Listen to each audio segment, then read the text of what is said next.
Ice Mummy. Ice Mummy. The Discovery of a 5,000-Year-Old Man. By Mark Dubowski and Kathy East Dubowski. Chapter 1. An Amazing Discovery. It is September 19th, 1991, a bright, sunny day. German tourists Helmut and Erika Simon are hiking in snow-covered mountains. The mountains are called the Alps. The Simons are near the border where Austria meets Italy.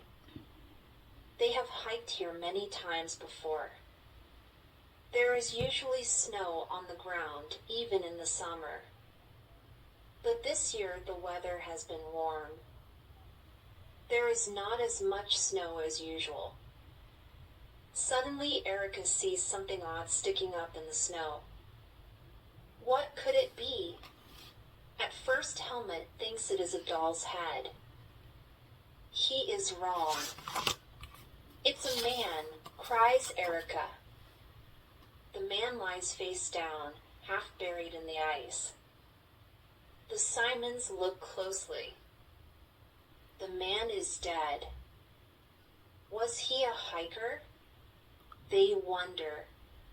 Did he get lost in a storm?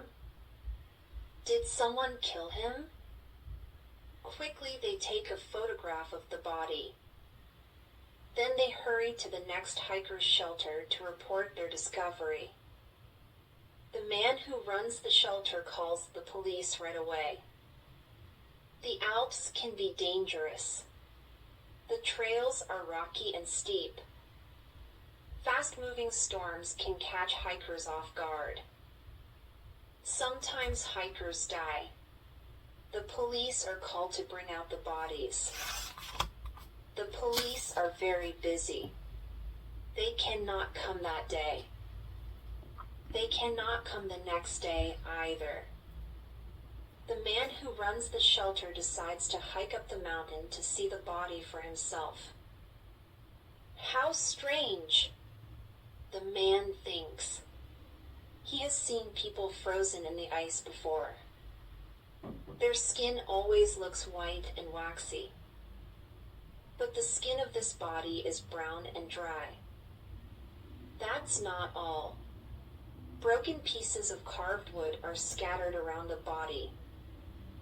And the body is dressed in clothing made of animal skins. It gives the man from the shelter an odd feeling. This body must be very old. How old? He thinks it might be 100 years old. 2 days later, a helicopter lands in the snow. A police officer gets out. He sees the body frozen deep in the ice. The officer tries to break it free with a jackhammer. Tap-at-at-at! The jackhammer stabs into the ice. It hits the body, strikes a bone, then runs out of power. The police officer cannot go back for more tools now. The helicopter is needed for other business. He says he will come back in a few days. Word spreads about the strange body frozen in the ice. Over the next 2 days, many hikers go to see it. The man from the shelter covers the body with a blanket to keep them away. But they don't stay away. Some people try to dig the body out of the ice. They take pictures of it. They even tear scraps of clothing from the body as souvenirs. A famous mountain climber comes by to take a look. His name is Reinhold Messner. He does not touch or take things. He looks carefully at the body. It wears a cape made of woven grass. The carved sticks around the body look to him like pieces of tools. Reinhold Messner does not think the body is 100 years old. He thinks it may be thousands of years old. Chapter 2. out of the ice. The police phone an expert for help. Dr. Rainer Hen agrees to come. Dr. Hen's job is to examine dead bodies and figure out how they died. He is called a medical examiner. The police want him to figure out what happened to the man in the ice. Dr. Hen takes a helicopter to the mountain top. After one look at the body, he knows that this is a big discovery. Dr. Hen has seen many dead bodies before. Hundreds. But he has never seen one like this.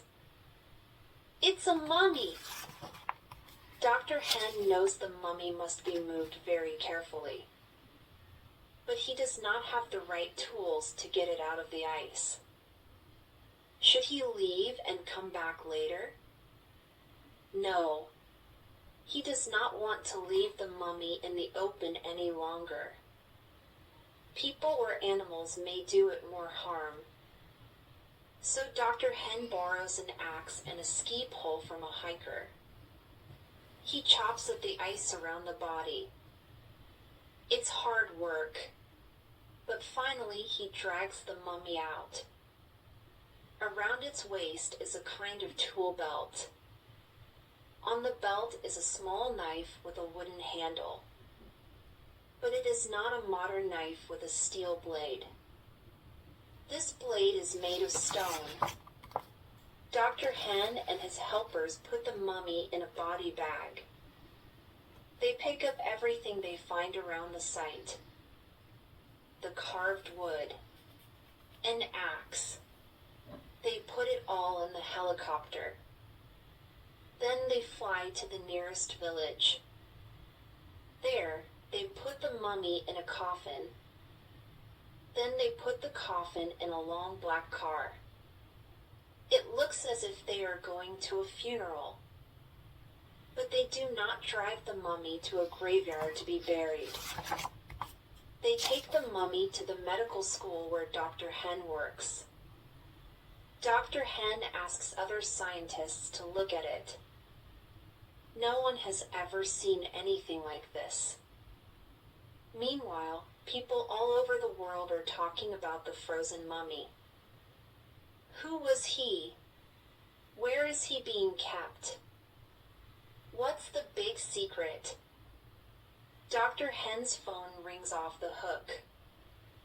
Newspapers, magazines, and television stations all over the world want to talk to him. They all want to break the ice mummy story. Flash! Reporters crowd around, snapping pictures.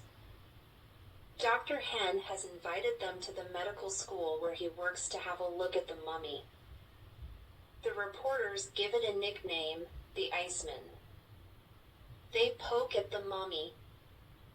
One TV reporter gets an idea for a joke.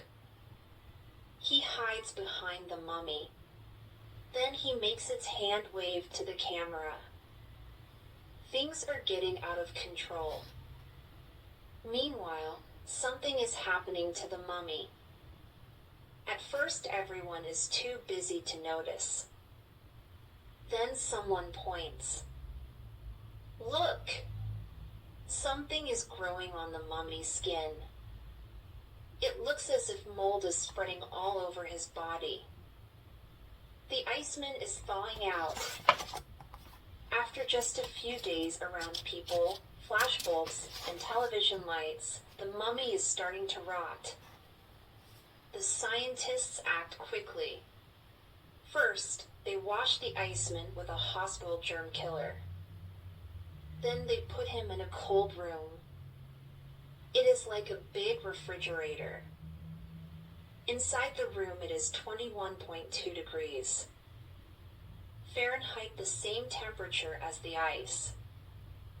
Kept cold in this room, the mummy is safe from rotting.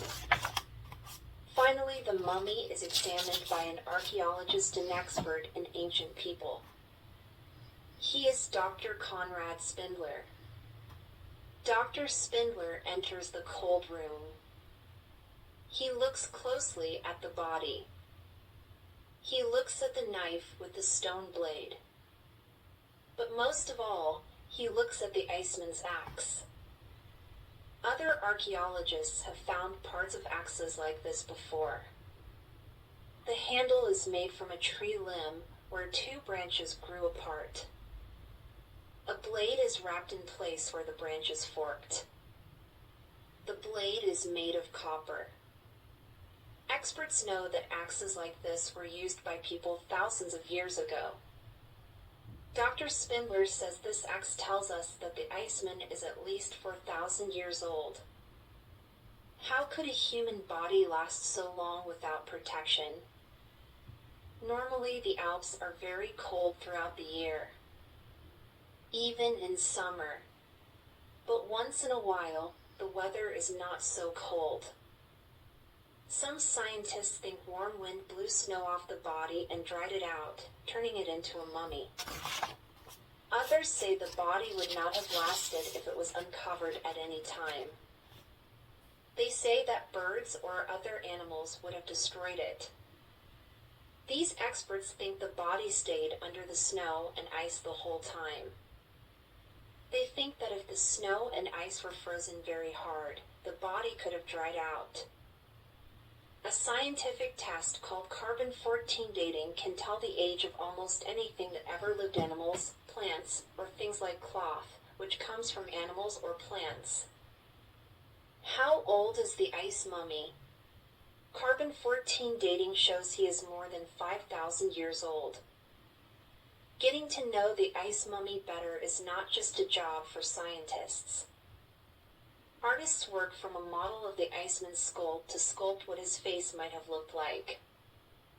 The mummy is in such good condition that we know for sure he had blue eyes, a gap between his front teeth, and a neat haircut. He was 5 feet 2 and weighed 110 pounds. He wore an earring in his right ear and had tattoos on his back, legs, and feet. One more mystery remains. How did he die?